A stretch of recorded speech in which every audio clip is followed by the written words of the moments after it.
Mister perfect extra gold திருமணமான அனைத்து ஆண்களுக்கும் ஒரே தீர்வு. வயதான பலகினமா, சுகர் பலகினமா, இனி கவலை வேண்டாம். 100% இயற்கை வயகரா, 100% ஹலாலான முறையிலும் தயாரிக்கப்படுகிறது. எவ்வித கலப்படமும் கிடையாது, பக்க விளைவும் கிடையாது. ஆர்டர் செய்தாலே போதும், உங்கள் இல்லம் தேடி வந்து சேரும். மேலும் விவரங்களுக்கு கீழுள்ள எண்ணை அணுகுங்கள். பரபரப்பாக வெளியாயிருக்கக்கூடிய கேரளா தேர்தல் ரிசல்ட். காங்கிரஸ் ஒரு இமாலய வெற்றி அடைஞ்சிருக்கிறாங்க. அந்த கேரளா இது ராகுல் காந்தி பிரியங்கா காந்தியோட கோட்டை அப்படிங்கிறத மீண்டும் ஒரு தடவை நிரூபிச்சிருக்கிறாங்க. பாஜக அங்க ஒரு படுதோல்வியை சந்திச்சாலும் தடுமாறி கீழே விழுந்தாலும் எவ்வளவு சூப்பரா நாங்க கீழே விழுந்தோம் பத்தியா அப்படிங்கிற அளவுக்கு தான் இன்னைக்கு பில்டப் கொடுத்துட்டு இருக்கிறாங்க. டோட்டல் மீடியாக்கள், இந்தியாவில் இருக்கக்கூடிய ஒட்டுமொத்த கோடி மீடியாக்களுமே பாஜக அப்படி ஜெயிச்சுட்டாங்க, இப்படி ஜெயிச்சுட்டாங்க, வரலாறு காணாத சாதனை படைச்சிட்டாங்க, கேரளாவில் பாஜகவுடைய தாமரை மலர்ந்துச்சு அப்படி இப்படின்னு சொல்லி பெரிய அளவிலான ஒரு பில்டப் கொடுத்துட்டு இருக்காங்க. ஆனா அந்த பில்டப்போட உண்மைத்தன்மை என்ன, அவங்க அப்படி என்னதான் ஜெயிச்சு கிழிச்சாங்க அப்படிங்கறத தான் இந்த வீடியோல விபரமா பார்க்க போறோம். இப்போ கேரளாவில் நடந்திருக்கக்கூடியது அங்க இருக்கக்கூடிய உள்ளாட்சி தேர்தல். அங்க உள்ளாட்சி தேர்தல் தான். ஏன்னா இந்த உள்ளாட்சி தேர்தலை மொத்த கேரளமுமே பெரிய அளவில் எதிர்பார்த்து காத்துட்டு இருந்தாங்க. ஏன்னா அடுத்த ஒரு 6 மாசத்துக்குள்ளேயே 2026 அங்க சட்டமன்ற தேர்தல் நடக்க இருக்குது. நம்ம தமிழ்நாடு ஒட்டி மேற்கு வங்கம், கேரளா எல்லா இடங்களுமே 2026 தேர்தல் நடக்க போகுது.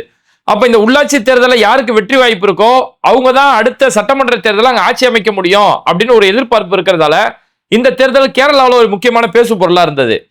ஆனா இந்த இடத்துல மக்களுக்கு ஒரு சந்தேகம், ஏப்பா எஸ்ஐஆர்னு ஒண்ணு கொண்டு வந்தீங்களப்பா, தமிழ்நாடுக்கு எஸ்ஐஆர் கொண்டு வந்தீங்க, மேற்கு வங்கத்துக்கு கொண்டு வந்தீங்க, அந்த லிஸ்ட்ல கேரளா தானே ஒண்ணு.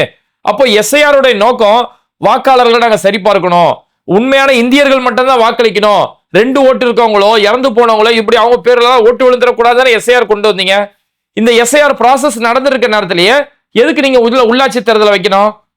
அப்ப இவங்களோட நோக்கம் என்னன்னா, எங்களுடைய டார்கெட் சட்டமன்ற தேர்தல் தான், எங்களுடைய டார்கெட் நாடாளுமன்ற தேர்தல் மட்டும்தான், அந்த பெரிய பெரிய தேர்தல் தான் எங்களுடைய டார்கெட், இந்த சின்ன உள்ளாட்சி தேர்தல் இதெல்லாம் நாங்க ஜெயிக்கணும்னு சொல்ல அவசியம் இல்லை அப்படின்னு இவங்க முடிவு பண்ணியிருக்கிறாங்க. அதனால ஒவ்வொரு முறை நாடாளுமன்ற தேர்தல், சட்டமன்ற தேர்தல் நடக்கும்போது பாருங்க, அது கூடவே சேர்ந்து பல தொகுதிகளை இடைத்தேர்தல் நடத்தப்படும். அந்த இடைத்தேர்தல் எல்லாமே பாஜக தோல்விதான் அடையுது. எங்கேயுமே இடைத்தேர்தலில் பாஜக ஜெயிக்க முடியல. மிகப்பெரிய சட்டமன்ற தேர்தல், நாடாளுமன்ற தேர்தல், முக்கியமான தேர்தல் நடக்கும்போது அங்க மட்டும் அவங்க ஜெயிக்கிறதுக்கு காரணம் என்னன்னா, அங்கதான் செட்டிங் பண்ண வைக்கப்பட்டிருக்கு. அந்த மாதிரி தான் இந்த உள்ளாட்சி தேர்தலோட விஷயத்துல எஸ்ஐஆருக்குலாம் வேலை இல்லை. எஸ்ஐஆர் ஒரு பக்கம் ஃபார்ம் ஃபில் பண்ணிக்கிட்டே இருங்க, இங்க ஒரு பக்கம் நடக்கிற தேர்தல் நடக்கட்டும் அப்படின்னு சொல்லி, அப்ப இவங்களுக்கு தேர்தல் மேலேயோ தேர்தல் முறையா நடக்கணும்ன்றே இவங்களுக்கு துளி அளவு அக்கறை இல்லை அப்படிங்கிறது இது மூலமா இங்க இன்னைக்கு கண்கூடா தெரிய வந்திருக்குது. இப்போ பாஜக கேரளாவில் கால் பதிச்சிருச்சு அப்படின்னு பெரிய அளவுல செய்தி. அதாவது ஜெயிச்ச காங்கிரஸ் விட்டுட்டாங்க, காங்கிரஸ் ஒரு அபார வெற்றி சாதனை படைச்சிருக்கிறாங்க.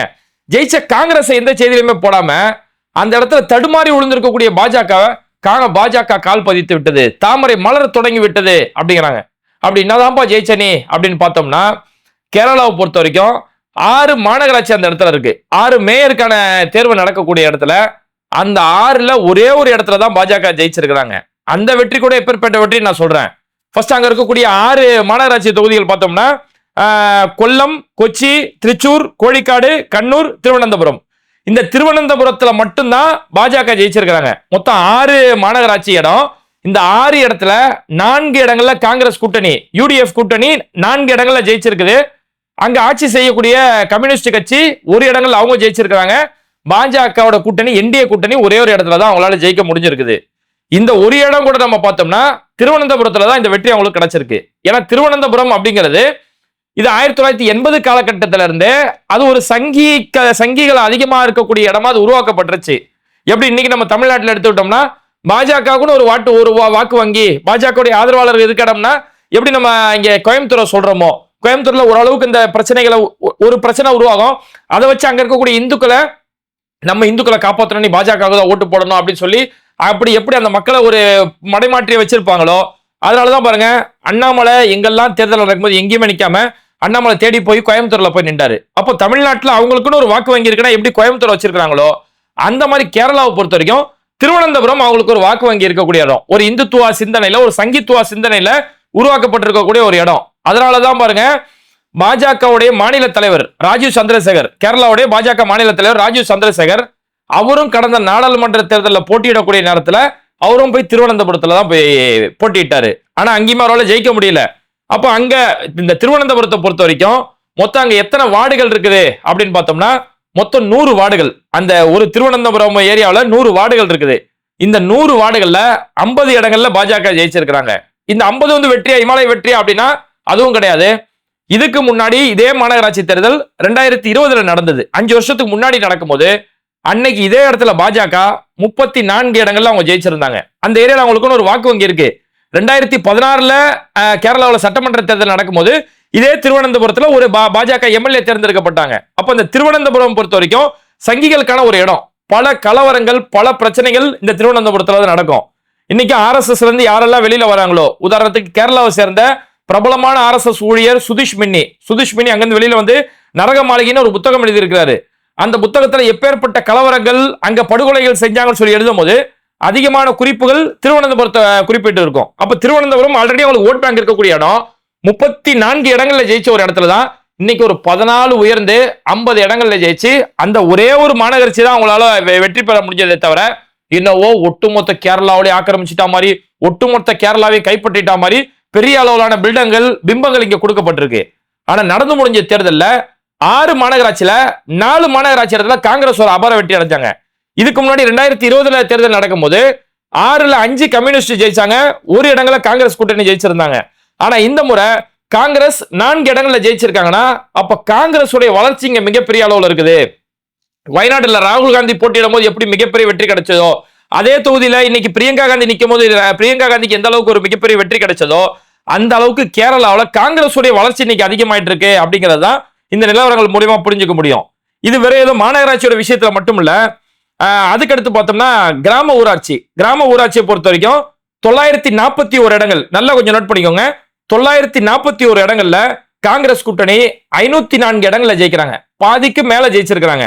இடதுசாரிகள் கம்யூனிஸ்ட் கட்சி அவங்க LDF கூட்டணியை பொறுத்த வரைக்கும் 341 இடங்கள்ல ஜெயிக்கிறாங்க, 3 1 பங்கு இவங்க ஜெயிக்கிறாங்க.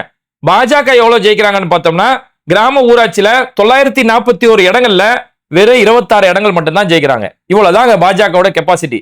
சரி, இந்த 26 இருக்குல்ல, இது 2020 எவ்வளவு ஜெயிச்சாங்கன்னா 19 இடங்கள்ல ஜெயிச்சாங்க. 2020 19 இடங்கள் ஜெயிச்சது, இந்த முறை 26 இடங்கள்ல மட்டும் தான் ஜெயிச்சிருக்காங்க. வெறும் ஒரு 5 6 7 அளவுக்கு தான் உங்களோட எண்ணிக்கையே உயர்ந்திருக்குது. இதுக்கு கொடுக்குற பில்டப் பண்ணா ஆஹா சுனாமி வந்துருச்சு, மோடிஜி சுனாமி வந்துருச்சு அப்படின்னு சொல்லி ஒரு பெரிய ஊடக பிம்பம் இங்க உயர்த்தப்பட்டு இருக்குது. அதனாலதான் பாருங்க வெற்றி அடைஞ்ச காங்கிரஸ் பேச மாட்டாங்க. இந்த இடத்துல இப்படி லேசா ஒரு சும்மா முளைச்சிருக்குல்ல, அதுக்கு ஒரு பெரிய பில்டப் கொடுத்துட்டு தாமரை அப்படி ஆயிடுச்சு இப்படி ஆயிடுச்சுன்னு ஒரு பில்டப் கொடுத்துட்டு இருக்காங்க. அதுக்கடுத்து பார்த்தோம்னா நகராட்சி பொறுத்த வரைக்கும் 86 இடங்கள். இந்த 86 இடங்கள்ல காங்கிரஸ் 54 இடங்கள்ல ஜெயிச்சிருக்குது. இடதுசாரி கூட்டணி 28 இடங்கள்ல ஜெயிச்சிருக்கு. பாஜக என்டிஏ கூட்டணி வெறும் 2 இடங்கள்ல மட்டும்தான், 86ல வெறும் 2 இடங்கள் மட்டும் தான் ஜெயிச்சிருக்குது. ஊராட்சி ஒன்றியத்தை பொறுத்த வரைக்கும் ஒட்டுமொத்தத்தில் 152 இடங்கள். இந்த 152ல காங்கிரஸ் கூட்டணி 79 இடங்கள் ஜெயிச்சிருக்குது. இடதுசாரிகளோட கூட்டணி 63 இடங்கள்ல ஜெயிச்சிருக்கு. பாஜக கோழி முட்டை அந்த இடத்துல ஒரு இடங்கள் கூட ஜெயிக்க முடியல.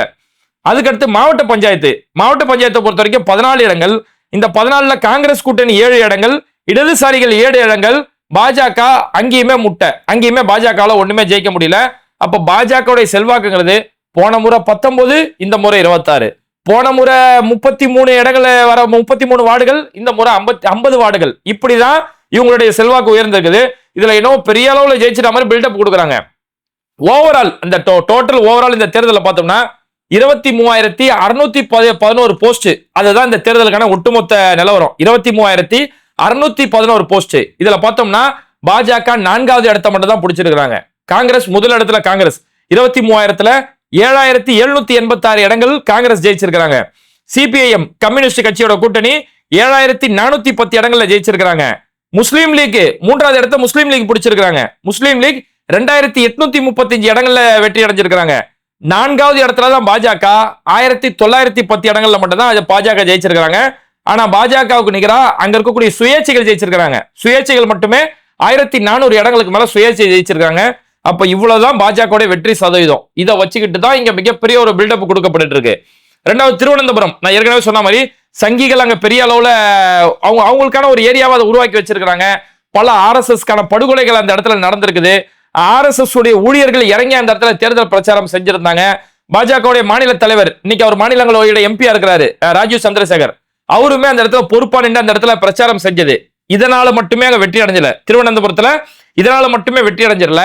அங்க ஆட்சி செய்யக்கூடிய இடதுசாரிகள் இருக்காங்களே, மார்க்சிஸ்ட் அண்ட் கம்யூனிஸ்ட் கட்சி, அவங்க மேல இருக்கக்கூடிய சில புகார்கள், பல அதிருப்திகள், அதுதாங்க பாஜக வெற்றிக்கு ஒரு காரணமா அமைஞ்சது.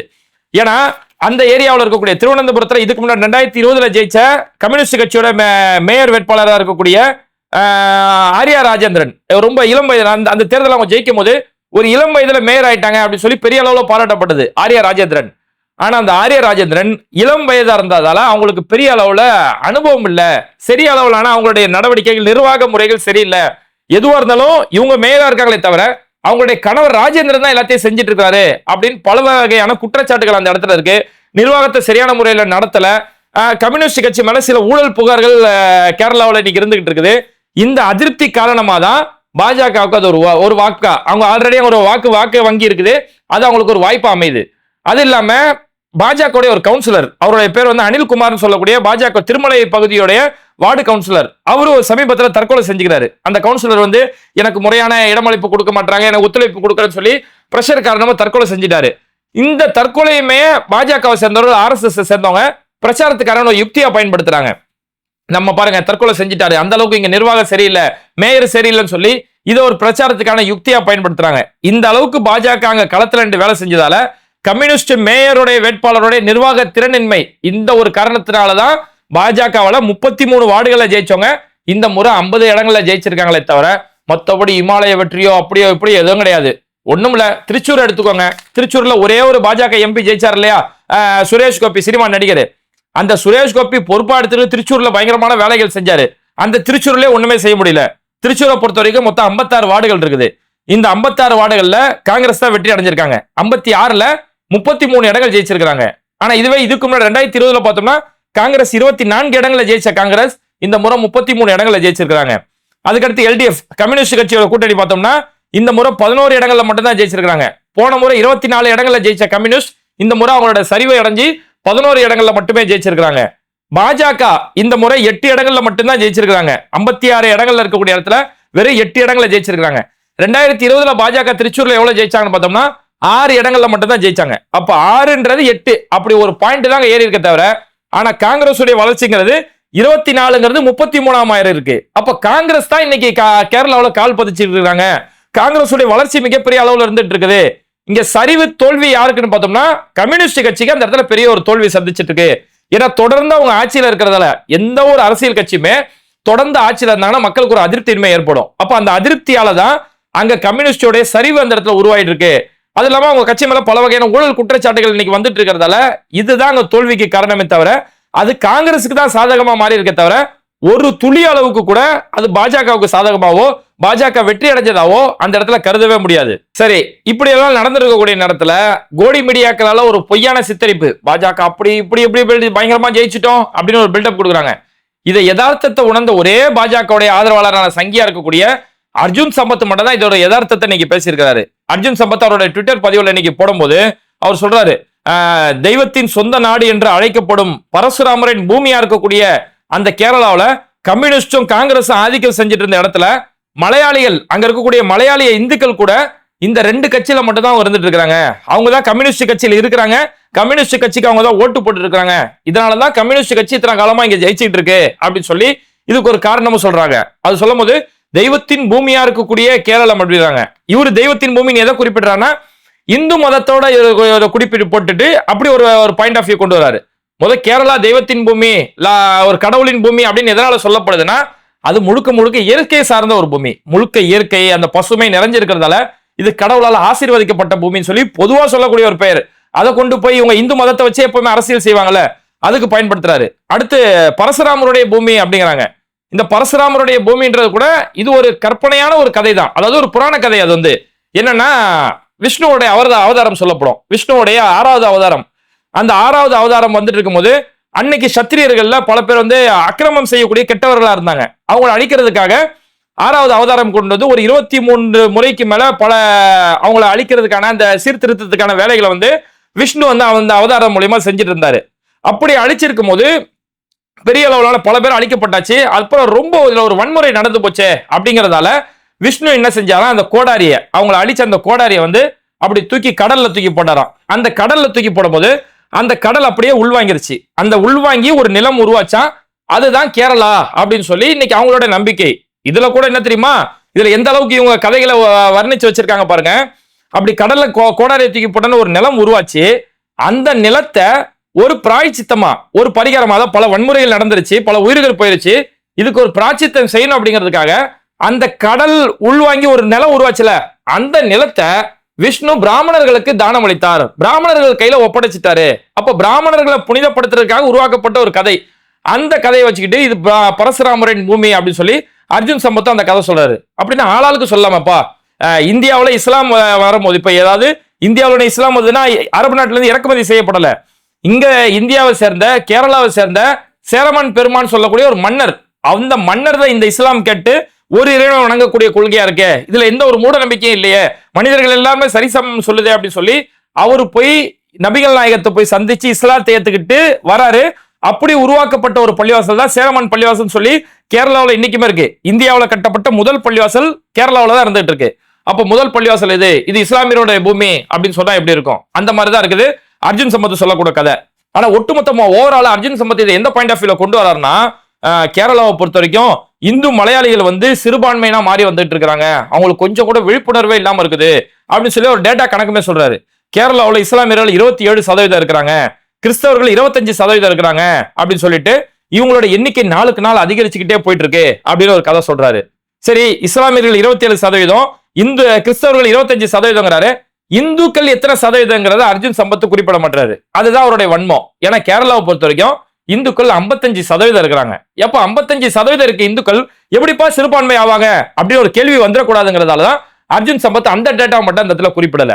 சரி, ஒரு சொன்ன டேட்டா வச்ச உண்மையான்னு பார்த்தோம்னா, கேரளாவை பொறுத்த வரைக்கும் கிறிஸ்தவர்கள் 25% கிடையாது, கிறிஸ்தவர்கள் 18% அந்த இடத்துல இருக்கிறாங்க. அந்த ஏத்தி காட்டினா இந்துக்களுடைய அந்த கோபத்தை வாங்க முடியும் அப்படிங்கறதாலதான் 18% இருக்கக்கூடிய கிறிஸ்தவர்கள் 25% சொல்லி எண்ணிக்கை உயர்த்தி காட்டுறாரு. இந்த மாதிரி இந்த ரெண்டு மதம் மட்டும் எண்ணிக்கை உயர்ந்து போயிட்டே இருக்குது. அங்க இந்துக்கள் வந்து சிறுபான்மையினா நாட்களாக மாறிட்டு வந்துட்டு இருக்காங்க. இப்பதான் உங்களுக்கு ஒரு விழிப்புணர்வு வர ஆரம்பிக்குது. சில இடம் ஒரே ஒரு பானகராட்சி ஜெயிச்சதால, இதுக்கு முன்னாடி 33, இந்த முறை 50 வந்ததுல இது வந்து விழிப்புணர்வு ஆயிருச்சான். இந்த விழிப்புணர்வு இப்பவாச்சும் வருது. இந்த விழிப்புணர்வு உங்களுக்கு இல்லாம போச்சுன்னா கேரளா வந்து இன்னொரு காஷ்மீரா மாறிடும் அப்படின்னு சொல்லி இந்த வடக்குல ஒரு உருட்டு அரசியல் சேவைங்க தெரியுமா, அசாம் முதலமைச்சர் ஹிமந்த் பிஸ்வா சர்மா சொல்லுவாரு, அசாம்ல வந்து இஸ்லாமியருடைய எண்ணிக்கை வந்து நாளுக்கு நாள் உயர்ந்து போயிட்டே இருக்குது, பாதிக்கு மேல இஸ்லாமியர்கள் வந்துட்டு இருக்காங்க, இது இப்படியே போச்சுன்னா அசாம் வந்து ஒரு இஸ்லாமிய மாநிலமா மாறி போயிடும், அதனால இந்துக்கள் உஷாரா இருக்கணும்னு சொல்லி அந்த அசாம் வடக்கு மக்களை ஏமாத்தி அப்படி ஓட்டு அறுவடை செய்யறாங்களோ, உத்தரப்பிரதேசலுமே இஸ்லாமியரோட எண்ணிக்கை உயர்ந்து போயிட்டே இருக்குன்னு சொல்லி ஒரு பொய்யான அரசியல் எப்படி செய்யறாங்களோ, அதே யுக்தியை தான் இன்னைக்கு கேரளாவிலுமே பயன்படுத்தி, இந்த யுக்தி தான் திருவனந்தபுரத்துக்கு இவங்களுக்கு யூஸ் ஆச்சு. அவங்க பல்வேறு வகையான RSS வீடு வீடா போய் பிரச்சாரம் செஞ்சாங்க இல்லையா, அதுல இதுவுமே ஒரு முக்கியமான பிரச்சாரம். அந்த பிரச்சாரத்தை அர்ஜுன் சம்பத் செஞ்சுட்டு இந்த மாதிரி நம்மளா விழிப்புணர்வோட இருக்கணும், விழிப்புணர்வோட இல்லைன்னா இந்துக்கள் சிறுபான்மையாக மாற்றப்படுவார்கள் அப்படின்னு சொல்லி அர்ஜுன் சம்பத் இந்த இடத்துல ஒட்டுமொத்தமா என்னடா இவ்வளவு முக்கியத்தக்கி என்னென்னவோ செய்யறோம், ஆனா நம்மள 55% இந்துக்கள் இருந்தோம், அங்க பாஜகவால ஜெயிக்க முடியல அப்படிங்கிற அந்த வைத்தறிச்சல் தாங்க முடியாம தான் இன்னைக்கு அர்ஜுன் சம்பத் மாதிரியான பல பேர் புலம்பிட்டு இருக்காங்க. என்னதான் கோடி மீடியாக்கள் வச்சு புகழ்பாட வச்சாலும் உண்மைன்றது என்னன்றது அவங்களுக்கு தெரியும் இல்லையா. உண்மை என்னன்னா உள்ளுக்குள்ள உட்காந்து அழுதுகிட்டு இருக்காங்க. பல பேர் அழுகை வெளியில சொல்ல முடியாம இருக்கிறாங்க. அர்ஜுன் சம்பத் வெளியில சொல்லி அழுதுகிட்டு இதாங்க நடக்குது. அப்ப காரணம் என்னன்னா 55% இந்துக்கள் இருந்தோம், அங்கேயே இடதுசாரிகள் ஆட்சி அமைக்கிறாங்க, அங்கேயே ஜனநாயகத்தை விரும்பக்கூடிய காங்கிரஸ் வெற்றி பெறுறாங்க அப்படின்னா அந்த கேரள மக்கள் படிப்பறிவில சிறந்து விளங்கக்கூடிய மக்கள், கல்வியில முன்னேறிய ஒரு மாநிலம். அதனாலதான் அங்க பாஜக எக்காரணத்து கொண்டு கிட்ட வர முடியாது அப்படிங்கிற ஒரு கட்டமைப்பை ஏற்படுத்தி வச்சிருக்காங்க. அவங்க என்னவோ மண்டைய கல்வி என்னன்னோ பார்த்தாலும் அவங்களால அந்த இடத்துல கால் பதிக்க முடியாத காரணம், கல்வி அறிவு எங்கெல்லாம் இருக்குமோ அங்க தாமரையால தடம் பதிக்க முடியாது அப்படிங்கிறது மட்டுமே யதார்த்தம். இன்னைக்கு தமிழ்நாட்டுல என்னென்னவோ பண்ணி பார்த்துட்டாங்க. முருகர் அந்த இடத்துல மதுரையில வந்து அமைதியா இருக்கக்கூடிய மதுரை மண்ணிலாம் ஒரு கலவரம் ஏற்படுத்தலாம்னு சொல்லி என்னென்னவோ முயற்சி பண்ணாலும் ஒரு இந்துக்கள் கூட இவங்களை ஆதரிக்க மாட்டாங்களே. அந்த வைத்தறிச்சலுக்கு என்ன காரணம்? இங்க கல்வி அறிவு இருக்கு, எங்கெல்லாம் கல்வி அறிவு இருக்கோ அவங்களால ஒண்ணும் செய்ய முடியாது. இந்த கல்வி அறிவு இல்லாததால் தான் அந்த வட மாநிலங்கள் மதம் மதம் மதம் சொல்லி சீரழிஞ்சு போய் கிடக்குது. ஒண்ணும் இல்லைங்க, இப்ப நம்ம பேசியிருக்கக்கூடிய இந்த நேரத்துல உத்தரப்பிரதேசல ஒரு கிரிக்கெட் கிரவுண்ட் ஒன்று கட்டிக்கிட்டு இருக்காங்க. ஒரு கிரிக்கெட் கிரவுண்ட் கட்டுறதுக்கு என்ன தேவை? அழகான ஒரு இடம், அத மக்கள் உட்கார்றதுக்கு விளையாடுறதுக்கு அந்த பிச்சு எல்லாமே ஒரு சிறந்த முறையில் இருந்து தான் சர்வதேச போட்டிகளை நடத்த முடியும். ஆனா பாஜகவுடைய கவனம் என்ன தெரியுமா இருக்குது? கிரிக்கெட் ஸ்டேடியம் கட்டிட்டு நாலா பக்கமா லைட் வைப்பாங்க இல்லையா, ஏன்னா நைட் மேட்சுமே நல்ல பகல் நேரத்தில் நடக்கிற மாதிரி வெளிச்சமா நடக்கிறதுக்கு லைட் வைப்பாங்க, பல லைட் அதுல இருக்கும். அந்த லைட்டையும் திரிசூல வடிவமைப்புல வைக்கிறாங்க. திரிசூலத்துல 3 சூலம் இருக்கும் இல்லையா, அந்த திரிசூல வடிவமைப்புல லைட்டை உருவாக்குறாங்க. எப்ப லைட் எதுக்கு? நல்ல முறையில் வெளிச்சம் வந்தாதான் ஒரு பிளேயர் டிஸ்டர்ப் இல்லாம நல்ல முறையில் ஆட முடியும். அப்ப அவனுக்கு என்ன லைட் தேவையோ அதுல கவனம் செலுத்துவியா? அதை விட்டு நான் இதுலயும் மதத்தை புகுத்தணும் அப்படின்னு சொல்லி அதுலயே மதத்தை புகுத்தி பத்தியா இந்து மதத்தை நாங்க தான் காப்பாத்திக்கிட்டு இருக்கிறோம் அப்படின்னு ஒரு பிம்பத்தை உருவாயிட்டு இருக்காங்க. ஒரு பக்கம் திரிசூல லைட்டு, இன்னொரு பக்கம் குடுகுடுப்ப, அதாவது சிவனுடைய அடையாளத்தை அங்க காட்டுறாங்களா. சிவன் கையில இருக்கலையே அந்த உடுக்கை, அந்த உடுக்கையோட சிலை ஒரு பக்கமும் அந்த திரிசூலத்தை ஒரு பக்கமும் காட்டி நாங்க சிவனை எப்படி பாதுகாக்கிறோம் பத்தியா, கிரிக்கெட் மேட்ச்ல கூட நாங்க சிவனை விடுறது இல்ல அப்படின்னு சொல்லி இது மாதிரி எல்லா இடங்களையும் மதத்தை காட்டியே அந்த மக்களை மடையர்கள் ஆக்கிட்டு இருக்காங்க. இப்படி ஒரு மதத்தோட குறியீட இது மாதிரி பயன்படுத்துறதே தவறான விஷயம். ஏன்னா வரி கட்டுறது எல்லா மத மக்களும் வரி கட்டுறாங்க. இந்தியா ஒரு ஜனநாயக நாடு, எல்லா மத மக்களுக்குமே எல்லா உரிமையும் இருக்கு. ஆனா ஒரு மதத்தோட அடையாளத்தை மட்டும், ஒரு மதத்தோட விஷயங்களை மட்டும் இப்படி திணிக்கிறதுங்கிறது இது ஒரு பிரித்தாளும் அரசியல். அந்த பிரித்தாளும் அரசியலை இன்னைக்கு வட மாநிலங்கள் செய்யறாங்கன்னா அங்க முறையான கல்வி அறிவு இல்லாததாலதான் அவங்களால நினைக்கக்கூடிய அந்த அரசியல் செய்ய முடியுது. அதனால அந்த மக்களை முட்டாளாக்க முடியுது. ஆனா எங்க கல்வி அறிவு இருக்கோ அந்த கல்வி அறிவில் இருக்கக்கூடிய மாநிலங்கள்ல பாஜகவால அவங்களால எவ்வளவு உருண்டு பிறண்டும் அவங்களால வெற்றி அடைய முடியல. அதுக்கு காரணம் அந்த கல்வி அறிவு மட்டுமே. இந்த கல்வி அறிவு இருந்தா மட்டும்தான் இந்தியாவை மேம்படுத்த முடியும் அப்படிங்கிறது தான் இந்த கேரளாவில் நடந்திருக்கக்கூடிய உள்ளாட்சி தேர்தல் மக்களுக்கு சொல்லக்கூடிய ஒரு பாடமா இருந்துட்டு இருக்கு. இது மாதிரி வீடியோக்களை தொடர்ந்து பார்க்கறதுக்கு மறக்காம பேட்டை டிவியை சப்ஸ்கிரைப் பண்ணிட்டு இந்த வீடியோக்களை உங்க நண்பர்களுக்கு அதிகமா ஷேர் செய்யுங்க. இணைந்திருப்போம். பேட்டை டிவி ஹஜ் உம்ரா சர்வீஸ். உங்கள் உம்ராவை முழு இபாதத்தில் கழித்து முறையான வழிகாட்டலுடன் செய்வோம். மக்கா மதினாவில் ஹரமுக்கு மிக அருகில் தங்குமிடம், தரமான தமிழக உணவு, ஒவ்வொரு வேளையும் 2 வகையான உணவு வகைகள், 100க்கும் மேற்பட்ட வரலாற்று இடங்களை பார்வையிடலாம். இவை அனைத்தும் முழு மன திருப்தியுடன் முழுமையான இபாதத்தில் மிக குறைந்த விலையில் செய்திட கீழுள்ள எண்ணை அணுகுங்கள்.